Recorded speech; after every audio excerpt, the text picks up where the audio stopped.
guys, and welcome to another Urban Viking Ale review. This one is quite a popular one. There's quite a few people who've already done it. I was actually sort of inspired to do this one from watching a video by Terry K of Beer Goggles Reviews. Check out his channel, it's really good. He was showing like a bird's, well, you know, like a first person view of what he does, and he just gave an example of watching a beer review whilst drinking a beer, and he was doing it with Hobgoblin. And I've reviewed, excuse me, I've reviewed the King Goblin, and I love Hobgoblin. I mean, it's one of the regular beers I always get, and I've never reviewed it, so I thought I'll give it a go. So it's Hobgoblin. I'm sure you all know what the bottle looks like now. Okay, from the Wychwood Brewery. Okay, let's give a bit of bump on this. I'm sure you all know it. The legendary Hobgoblin is a blend of smooth, rich flavours from chocolate and crystal malts, combined with a refreshing bitterness from English Fuggles hops, and a dash of citrus aroma from Styrian Goldings. A beer full of mischievous character. From Jeff Drew, the head brewer. Wychwood Brewery blends old traditions and new innovations to produce beers with a real character. For more information, to book a brewery... Blah, blah, blah. Okay. Actually, I wouldn't mind going on a brewery tour with the old Wychwood Brewery. Traditionally crafted, legendary ruby beer. Rubies are another one of my favourite styles.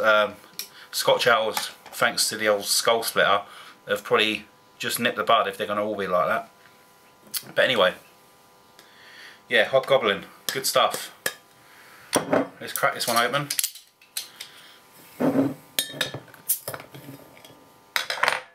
I know this is quite popular as well in like the States and Canada as well. Here's the old crown, you've all seen that before. Okay, I'm going to pour it in my tall glass. Let's see if I can get a little bit of an head on it, because it is a nice flavour.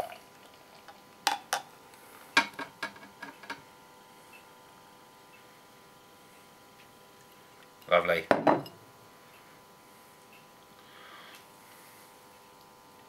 Yes, I'm getting a 3-finger head on this one, and essence of elderflower. Right, okay, stop messing around. Okay, let's wait for that to just die down a bit. Yeah, good old Hobgoblin. Yeah, I mean, since doing these reviews, it's really piqued my interest in the breweries now, so I'm going to make it my mission now, being in the southwest, to start exploring a few of the breweries around here, and hopefully maybe even doing a few interviews. Just, you know, because, I mean, the best place to start, obviously, is your local breweries, which is why I really appreciate the American reviewers out there, like Stumpy Joe, Endosymbiosis, Beer Tuber, all them guys. I mean, because they stick to their homegrown stuff.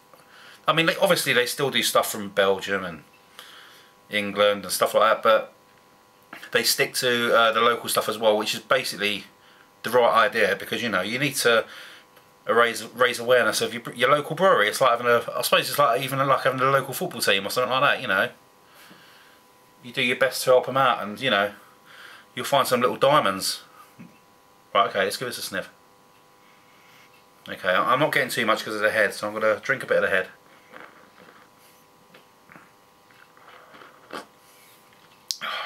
Oh, best ice cream I've ever had. Right, okay.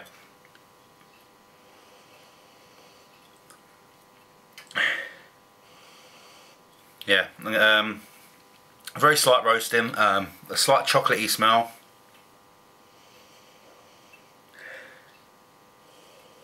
Also getting almost like a metallic-y fig smell, which is quite unique to this sort of beer. I always smell that.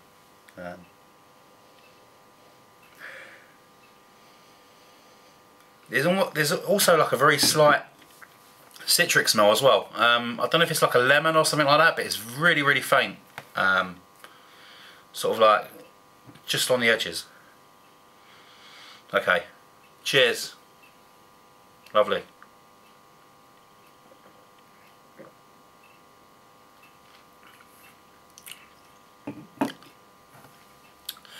Lovely stuff. That typical ruby flavour. It's just got the You know, the very slight roasting malts, the very sort of mellow citric flavours which come through. Even like a very slight smokiness. I think that's why I like the rubies. It's like a combination of all the really. It's like a combination of the stuff I want to like, but you know, like porters and stouts. But it's a shame really because the strong coffee flavours put me off. But yeah, I think I'm definitely a porter drinker more than a stout drinker, because most of the stouts I've tried I just haven't liked. I've still got a stout in the fridge, a Saranac Imperial, and you know, it's a shame really because I don't think I'm going to do it justice. So if there's anyone out there who hasn't tried a Saranac Imperial Stout, let me know, and I'll stick it in a bag and I'll send it to you. But anyway, back to the Hobgoblin. Oh, I'm just getting like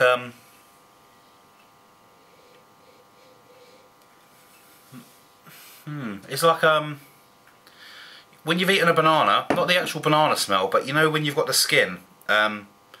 When I was a kid, I used to sort of like get my teeth and all on the inside of the skin and get all the pulp. And then sometimes you could smell the outer layer of the skin. That's what I'm getting a very slight smell of that as well. But it's a lovely beer. I mean, look at that, look, it's lovely and creamy.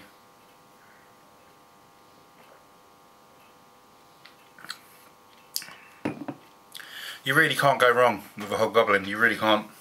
I think I've got a bit more in there, have I? Oh yeah. Yeah, you really can't go wrong with them. I mean, this is the beer I'd buy for someone who's maybe starting out, because it's so inoffensive and it's got some really nice mellow flavours, and it's just a great introduction beer. I mean, look at the bottle, blimey. That's a selling point in itself. It's got a lovely label, lovely little Hobgoblin engravings dancing around, you know, lovely brown bottle. It's all good. Anyway, that's my Hobgoblin review. I haven't got any rants at the moment. I think I've said one already. So, cheers, bottoms up. Thanks again for watching, and I'll see you again on another Urban Viking Ale review. Cheers!